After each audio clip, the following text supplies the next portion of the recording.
Tarehe 30 ya mwezi Mei mwaka 2026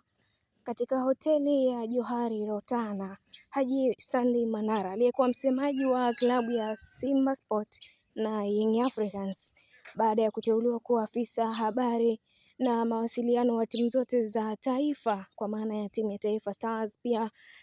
under 17 timu ya taifa Serengeti Boys ambao wanajulikana kwa hivyo timu zote za taifa kuwa chini yake. Afisa habari huyo Haji Sandi Manara amefunguka mazito na kushukuru uongozi wizara husika na hususan Mheshimiwa Paul Makonda, waziri wa habari, sanaa na michezo, baada ya kumteua kuwa afisa habari. Ametoa shukurani na akaomba sapoti kupitia pia kwa wasemaji wengine wa timu zingine akina Ali Shabani Kamwe wa klabu ya Young Africans, pia Ahmed Ali wa klabu ya Simba Sport katika kuelekea kwenye hamasa kuelekea katika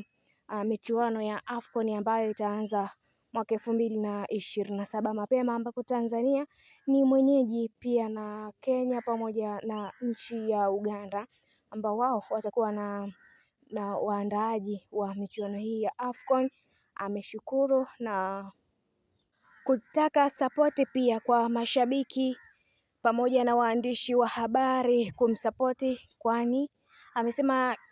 ni rasmi sasa kipele kimepata mkunaji, lakini hataweza bila sapoti ya waandishi wa habari kuweza kumsapoti katika kuelekea katika mpambano mkali, katika kuhamasisha Watanzania wote kujitokeza kwa wingi, pia kuchangamkia fursa ambazo zitajitokeza katika michuano hiyo, kwani ni michuano mikubwa barani Afrika. Baada ya ujio wa Rio Fernandez, tumeona pia Mheshimiwa Waziri